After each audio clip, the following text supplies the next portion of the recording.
Blocked by Ortiz. Oakley to Mercer. Mercer on the run. Oh, what a play. What a defensive play. A two-hand block steal. Game, set, magic. Watch this. Here comes Mercer on in. Michael not there, but there he is. Bleacher Report dropped its list of the 99 greatest defenders in NBA history.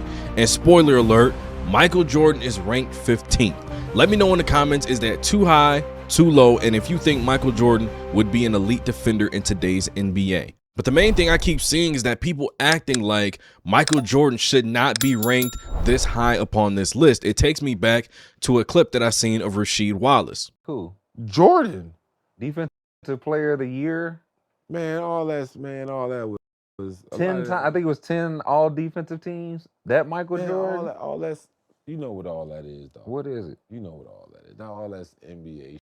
We like Mike. We gonna put him out there. Da da da da da. I'm talking about being out there. I seen this motherfucker bust where he couldn't stop him. Yes, Mike fouled too, but no, they're not gonna call it. The rest want to eat his day. Oh no, I'm not gonna call that on Mike. Now this is the NBA, okay? The best of the best are going to get dunked on. Nobody is safe from a left to right crossover. Elite defenders get scored on every single night, and some of them are going to catch a 40 or 50 piece. That doesn't make you a bad defender. If you believe that, then this list quite simply should not exist. Let's look at the big three: attributes, stats, and going to the film. What are the attributes of a great defender? Now let's start with the physical. He has the speed. He has the quickness, he has the agility, the leaping ability, and overall athleticism of an elite defender. The full breakdown of Jordan's actual vertical and 40 times can be found in this video. Click the link down below in the description to check that out in full length. Jordan is an elite athlete even by today's standards. You add in his ability to read and anticipate plays, he becomes Ed Reed as an off-ball defender. You must know where he is at all times, and you recognize his ability to roam and break up plays. That's just looking at his off-ball defense. This is a video done by Pure Sweat Basketball talking about his on-ball defense. We've already seen a couple of clips of him pressuring the ball, but look at how active he was as a defender. You see the offensive player just always kind of in trouble. MJ constantly trying to beat players to the spot. You can see him just always right there reaching in, trying to get, chest stops. Right there again. Look at this arm bar right there. But again, he was always into the ball. One of the other things he did great was look at this clip, and I love rewinding this clip and going through it. But he was able to get chest stops because he was in great position. So right now, instead of being backwards, which a lot of bad defenders are, you can see his shoulders are over his knees, so his feet are behind his shoulders, so that when the offensive player comes into him, he's able to really wall up. They call that walling up right there. And you see it again, same thing, walling up, so in that good position, so he's always on balance. Now, this is the thing that I thought he was most elite at, which was beating to the spot. So if, the offensive player was driving left, he was able to jump to the spot and beat them to the spot so that he could get these steals.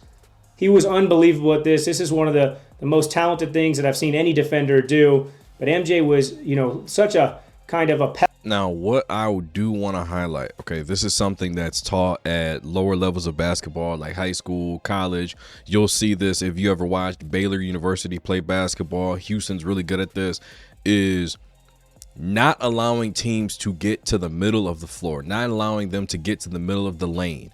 Okay, in that zone, they call it the chest zone, meaning I have to beat you to the spot and guard with my chest. Make sure that you don't have a clear angle either way. Cut you off and force you back to a specific side.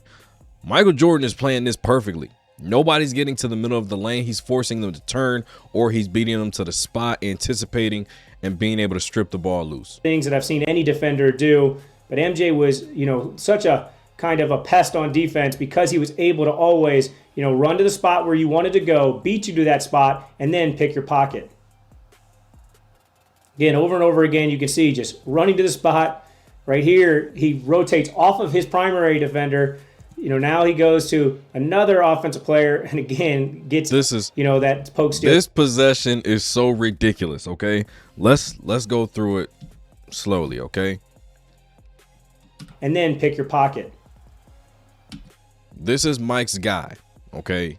Number one, he's making it super difficult for the entry pass to be made. Okay, that's Charles Barkley on the block against Horace Grant. Again, over and over no again. clear entry pass. The guy puts the ball on the floor. He's already recovering to cut off the dribble drive. Now, Horace Grant is still with Charles Barkley. Watch what Horace Grant does. You can see just running. He steps off to help, and guess what? Naturally, Charles Barkley should have a wide open midi, something of that nature. MJ's already anticipating this. To the spot right here. He gets there, great closeout. Great closeout. He rotates off of his primary defender. You know, now he goes to another offensive player. He cuts him off, but he anticipates where Charles is going to put the ball on the floor, and he steps in to get the strip. That's a textbook defensive play if I've ever seen one. That's anticipation, speed and quickness and agility, knowing how to close out, playing defense with your feet and not overly reaching to cause fouls, slapping on the arms and stuff like that.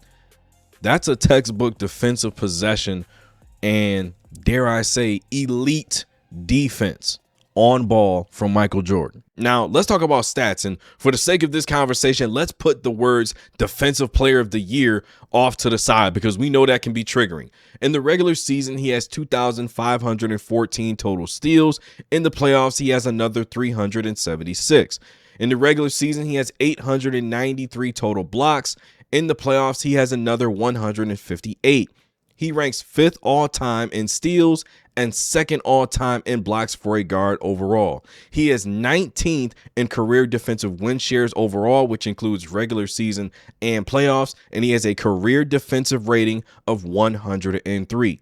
By all terms, standards, stats, metrics, Michael Jordan is an elite defender. So this idea that Mike couldn't guard or Mike wasn't a good on-ball defender, a great on-ball defender, the terminology is elite, is absolutely not backed up by facts. That might be an opinion. That might be how you view it. But when we look at film, actual games, possession, situations, stats, numbers, metrics, Michael Jordan is one of the best defenders of all time and one of the best guard defenders we have ever seen. Give this video a like, subscribe to the channel. Let me know in the comments, is the 15th ranking too high, too low? And do you think Michael Jordan will be an elite defender in today's NBA?